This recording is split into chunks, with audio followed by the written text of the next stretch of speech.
Hello students and welcome to online tutor में आपका स्वागत है। और यदि आप मेरे चैनल में पहली बार आए हैं तो इसे सब्सक्राइब करना ना भूलें। अभी हम लोग एक्सरसाइज 1.1 का क्वेश्चन नंबर 3 करेंगे और क्वेश्चन नंबर 3 में उन्होंने पूछा है find the LCM and HCF of the following integers by applying the prime factorisation method.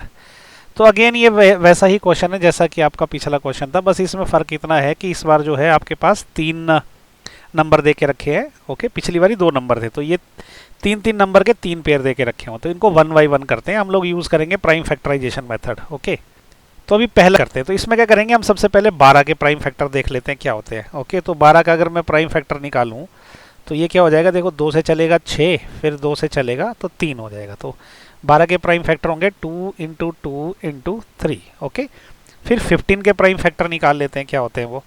तो 15 के प्राइम फैक्टर क्या होंगे, देखो ये 3 से चलेगा तो 5 आ जाएगा, ये 3 मल्टीप्लाइड बाय 5। 21 का निकाल लेते हैं। 21 के क्या निकलेंगे प्राइम फैक्टर, 21 को कर लेते हैं, पहले 3 से जाएगा तो 7 ही की, तो ये 3 इंटू 7 हो जाएगा। अब देखो LCM कैसे निकलेगा, जो भी कॉमन रहेगा ना उसको एक ही बार लेंगे और जो अनकॉमन है उसी को मल्टीप्लाई करना। तो सबसे पहले देखो पहले का 12 के तो सारे के सारे फैक्टर लेना पड़ते हैं, 2 इंटू 2 इंटू 3।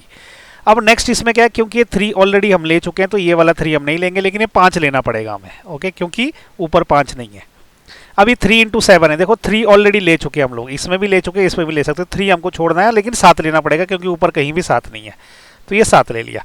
इसको सॉल्व करेंगे, जो भी आएगा वो हमारा एलसीएम रहेगा। तो अगर 2 दूने 4, 4 3 12, 12 पंजे 60, 60 और गुणा 7 कितना होता है 60 इंटू 7 कितना हो जाता है 7 छिक्के 42, तो ये 420 हो जाएगा। ओके, 420, तो ये आ गया आपका एलसीएम। ओके, अब एचसीएफ क्या होता है, हाईएस्ट कॉमन फैक्टर। वो होता है जो भी कॉमन रहेगा वही मल्टीप्लाई कर लेना है, बाकी कुछ भी नहीं लेना। देखो इसमें 3 है, 3 है, 3 है, 3 है, उसके अलावा कुछ भी कॉमन नहीं है, तो एचसीएफ जो है वो 3 आ जाएगा। तो ये भी हमारा आंसर हो गया। ओके, तो एलसीएम आया 420 और एचसीएफ जो है वो 3 आ गया। इसमें वेरिफिकेशन नहीं करना है क्योंकि पिछले वाले क्वेश्चन में हमको वेरिफिकेशन भी करना था। तो ये क्वेश्चन नंबर 3 का पार्ट 1 हो गया। अभी सेकंड पार्ट करते हैं। सेकंड पार्ट में इन्होंने हमको 3 नंबर दे रखे हैं, लेकिन देखो उन 3 नंबरों की खासियत है कि तीनों खुद में प्राइम नंबर है, इसका कोई फैक्टराइजेशन आप कर ही नहीं सकते हो। ठीक है, लेकिन आपकी ईज के लिए 17 को हम क्या लिख सकते हैं, 17 गुणा 1। ओके, 23 को क्या लिख सकते हैं, 23 इंटू 1। वैसे 29 को क्या लिख सकते हैं, 29 इंटू 1। हालांकि इसका कोई इसके फैक्टराइजेशन कर ही नहीं सकते हम लोग क्योंकि खुद में ये प्राइम नंबर है। तो फिर एलसीएम क्या रहेगा, हमको करना पड़ेंगे तीनों के तीनों नंबर गुणा। ओके, 17 इंटू 23 इंटू 29, ये जो भी आएगा वो हमारा एलसीएम हो जाएगा। तो कर लेते हैं क्या करके, पहले क्या करते हैं हम लोग 17 गुणा 23 कर लेते हैं। ओके, 23 मल्टीप्लाइड बाय 17, 7 या 21, 2 बच गया, 7 दूने 14 और 2 16, और ये हो जाएगा 193 हो गया, 391। अब 29 भी इसमें मल्टीप्लाई कर लेते हैं, तो 9 एकम 9, 9 9 81।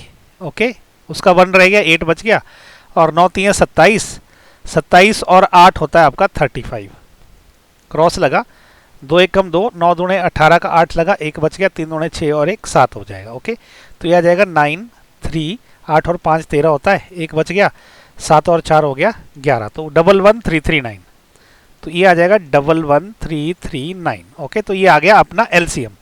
और एचसीएफ क्या है, इसमें कुछ भी कॉमन नहीं है, लेकिन एक तो सब में कॉमन हम बोल ही सकते हैं, तो ये 1 आ जाएगा। ओके, तो एचसीएफ है 1, तो ये आ गया आंसर हमारा सेकंड पार्ट का। तो इसका जो एलसीएम आ गया 11339 और एचसीएफ आ गया 1। अभी सेकंड पार्ट भी खत्म हो गया, अभी थर्ड पार्ट करते हैं इसका। तो थर्ड पार्ट में हमको दे रखा है 8 9 और 25, 3 नंबर दे रखे हैं। ठीक है, 8 को क्या लिख सकते हैं, इसकी करने की जरूरत नहीं, यही कर सकते हैं हम, 2 इंटू 2 इंटू 2 लिख सकते हैं। ओके, 9 को हम क्या लिख सकते हैं, 3 इंटू 3 लिख सकते हैं, और 25 को क्या लिख सकते हैं, 5 इंटू 5।